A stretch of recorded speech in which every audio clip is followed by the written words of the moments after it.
Merci de préférer BB24. Bonsoir et bienvenue dans ce journal.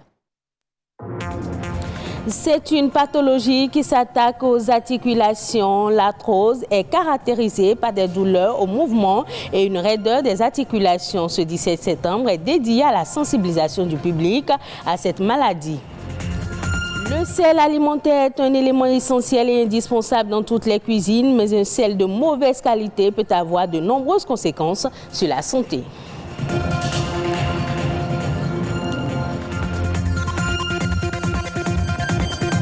Le levage d'escargots, beaucoup de jeunes s'y adonnent, surtout en période de pluie. Aujourd'hui, comment se porte ce secteur d'activité? Un éleveur d'escargots nous éclaire.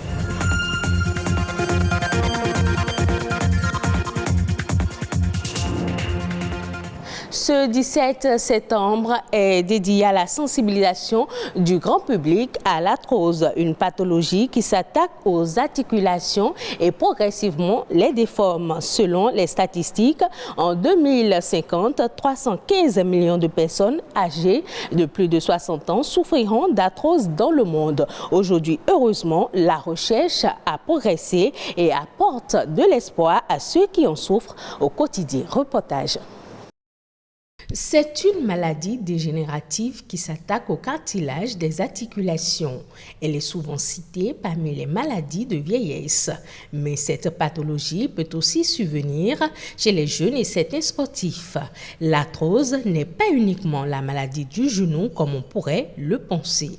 On peut avoir une arthrose au niveau des épaules, on peut avoir une arthrose au niveau des hanches, on en a même au niveau des articulations entre les vertèbres. Donc réellement, toutes les articulations peuvent être touchées par cette pathologie. Selon une étude réalisée par plusieurs spécialistes en rhumatologie en 2017, 3% des moins de 45 ans, 65% des plus de 65 ans et 80% des plus de 80 ans souffrent d'arthrose. Elle se manifeste par des douleurs au niveau des articulations, un syndrome inflammatoire qui peut être accompagné d'une rougeur. Le diagnostic de la maladie repose sur l'examen clinique. Cette pathologie peut durer toute la vie. Pour la prévenir ou freiner sa progression, les spécialistes recommandent d'adopter une bonne hygiène de vie. Principal facteur de risque, le surpoids. Le rhumatologue est le spécialiste dans le traitement des arthroses, mais on peut aussi recourir au kinésithérapeute pour soulager les douleurs. En fonction du type d'arthrose avec lequel le patient vient, on va faire un bilan kinésithérapie complet et à partir de là, on va établir un plan de traitement pour lui. On utilise en général des agents physiques comme l'électrothérapie, la cryothérapie, la thermothérapie, les mobilisations passives, c'est-à-dire remettre les articulations en mouvement et faire en sorte que le patient puisse recommencer à bouger sans douleur. Et évidemment, apprendre au patient le type d'activité physique qu'il faut faire et l'encourager à continuer à bouger. En 2050, 315 millions d'êtres humains de plus de 60 ans pourraient souffrir de cette pathologie dans le monde et 106 millions de personnes pourraient présenter un handicap sévère causé par la maladie. La recherche médicale sur l'arthrose est en cours. D'après les scientifiques, l'arrivée à court terme d'un biomédicament très prometteur pourrait être un soulagement pour toutes les personnes souffrant de ce mal. En matière de gastronomie, le sel est un élément essentiel pour réussir ses recettes. Cet ingrédient de cuisine est certainement le plus utilisé en cuisine. Plusieurs variétés sont disponibles sur le marché, mais toutes ne contiennent pas les éléments nutritifs adéquats. Quel type de sel est le plus sain? Comment conserver pour ne pas perdre sa qualité? Élément de réponse dans ce reportage. Aliment naturel, le sel est vital. Et en cuisine, il est l'élément incontournable. En plus de ses propriétés conservatrices, il est un exhausteur de goût. Il existe plusieurs variétés de sel et chaque variété a sa particularité. Dans les sels de cuisine qui sont souvent appelés sels de table, souvent iodés. Les sels de Guérande qui sont très riches en magnésium. La fleur du sel, très appréciée par les chefs. Le sel rose d'Himalaya, très riche en magnésium, mais par contre sont très pauvres en iode. Le sel marin gris, non raffiné, dont le nutriment est bien conservé. Le sel aromatisé, ça c'est un sel purement pour se faire plaisir. Et puis dans les gros sels. Et ces sels-là sont très bons pour la cuisson dans l'eau. Voilà une multitude de sels. Si tous ont la même fonction, tous n'ont pas les mêmes valeurs nutritives. Au quotidien, c'est toujours mieux d'utiliser le sel de table blanc iodé. Déjà, ce qu'on peut faire à ce niveau, c'est d'éviter de prendre les sels vendus à l'air libre, qui ne sont pas conservés dans des bocaux ou bien dans des emballages bien protégés.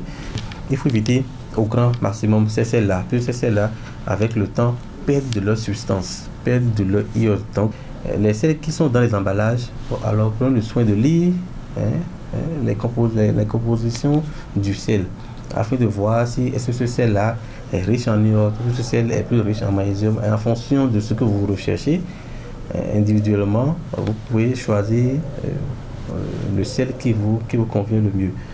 Le choix du sel dépend donc de ses éléments nutritifs. Si le sel iodé est le plus recommandé, le conserver nécessite une grande précaution. Vous mettez le sel d'abord dans un bocal, dans la salière, et vous prenez quelques grains de riz, d'accord, crus, et que vous mettez dans votre salière. Et vous fermez et vous secouez. Alors, le riz permet d'absorber l'humidité contenue dans le sel. L'ennemi numéro 1 du sel, c'est l'humidité. Et ces grains de riz permettent d'absorber l'humidité qui peut être contenue dans le sel. Autre chose, c'est de garder hermétiquement fermé votre salière. Et très important, éviter d'exposer votre sel à un endroit chaud. Des conseils dont on doit tenir compte pour une conservation optimale de la qualité du sel. On s'intéresse maintenant à la vente d'escargots au Bénin. La commercialisation de l'escargot demeure faible. Pourtant, sur le marché, la demande est forte. José Migan est un éleveur d'escargots. Il peint le tableau de son secteur d'activité dans cet extrait. De nos jours, les gens commencent par découvrir les qualités et valeurs nutritives de l'escargot. Ça fait que la demande augmente. La preuve, c'est que sur le marché, lorsque tu vas pour avoir une quarantaine d'escargots, aujourd'hui, de gros escargots, il faut tourner autour de 20-25 000. Pour le gros, lorsque tu vas dans les supermarchés, le petit sachet qui contient à peine 250 grammes te coûte 5 000 et quelques. Mais l'offre n'accompagne pas assez. Et il y a aussi le fait que les exportations s'y mêlent aussi, parce que les gens demandent des escargots du Bénin, on essaie d'envoyer, même si c'est en telle quantité, ça sort quand même. Il ne faut pas décourager, ça c'est intéressant. Il faut encourager la production pour que ça puisse marcher. Parce que tu es là, il faut que le terrain s'adapte à ça, il faut remplir telles conditions, il faut s'y adapter. Il faut que tu as moulé dedans d'abord les débuts, bien même que tu as une formation, c'est pas facile. Mais lorsque ça arrive, ça s'installe et que les trucs sont intéressants pour de bon, quand ça prend, c'est bon, il n'y a plus de soucis. On tourne autour de 100 kilos. Par an. Ce n'est pas suffisant. Vu la demande, ça ne suffit pas. Si on s'intéresse à ça, si on l'organise, si on planifie, on ne parlera pas dans ces thèmes-là. Parce que le produit sera disponible et chaque fois, le cycle sera continuel. On sortira chaque fois au fur et à mesure. Et puis c'est établi, et puis c'est bien.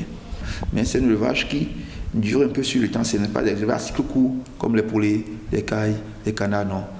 Chez les escargots, il faut attendre 6 mois, 8 mois pour avoir des choses de taille moyenne. En 6 semaines, je dis, les poulets, tu as déjà des poulets de 2 kg, 2 kg 5, 3 kg. Chez les escargots, pour avoir 350 grammes, il faut attendre 6 mois. Vous voyez que la différence est là, ça fait que c'est un peu lent. C'est un élevage très intéressant en termes d'apport de devises. Parce que les escargots ne demandent pas grand-chose. Leur ration alimentaire ne coûte pas aussi cher. Des herbes gras, il faut aussi d'avoir la connaissance de savoir ce qu'ils mangent, d'améliorer un peu les résidus alimentaires, les fruits pourris, des trucs comme ça. Ils consomment ça, satiété et ils se développent normalement. À présent, suivons la nation. Bref, une compilation des faits ayant marqué le Bénin ces dernières 48 heures, présentée par Amandine Aliamboussou.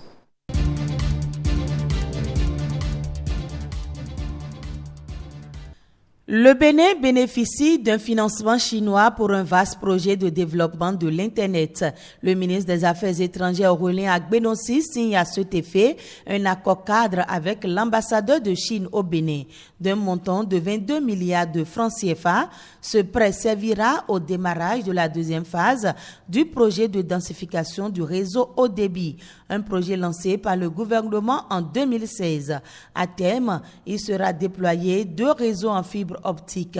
Le premier dorsal d'une longueur de 484,1 km en fibre optique pour couvrir les départements du Mono, du Zou, des Collines et le nord du pays. Et le second, un réseau métropolitain de 204,8 km en fibre optique pour desservir plus de 10 villes et la route des pêches. Le projet de densification du réseau haut débit permettra également de connecter les zones lacustres à la fibre nationale par la technologie des faisceaux. Le lac Aimé va retrouver du souffle. Le gouvernement a décidé de le restaurer. L'acte imminent attendu est le dragage d'environ 208 hectares de superficie sur le plan d'eau dans la zone de jonction entre l'océan et le lac. Jusqu'à 6 mètres de profondeur sont attendus à ce carrefour critique de migration des espèces halieutiques. À travers cette mesure, il est prévu le dragage et la réhabilitation du carrefour critique de Djondi-Roncon dans la zone du lac Aimé et ses chenaux. Sont également concernées les localités de Meko au niveau de la lagune côtière de Ouida, d'Okloboé de la lagune de Grand Popo et Ata dans le chenal Haro. Le lac Aimé donne des signaux d'alerte avec une baisse de la productivité de pêche.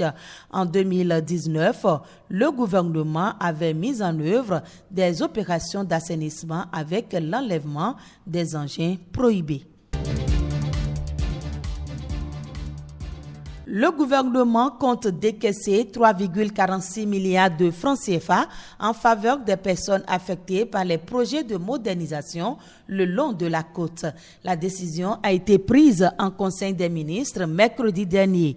Les membres du gouvernement ont fait le point des mesures d'accompagnement social prévues pour les pêcheurs installés au sud de la route des pêches. Les occupants des sites à aménager à Plakodi à Cotonou ont aussi fait l'objet d'attention. Le Conseil a décidé d'apporter un soutien aux populations concernées à travers le relogement sur 2 sites des 853 unités d'habitation constituant l'ensemble des villages de pêcheurs à déplacer. Plusieurs projets sont attendus pour être mis en œuvre sur les sites concernés.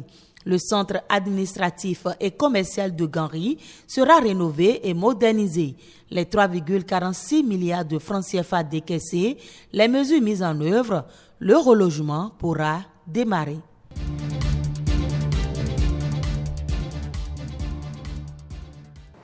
Le Global Innovation Initiative Group a lancé un fonds pour investir dans les meilleures startups.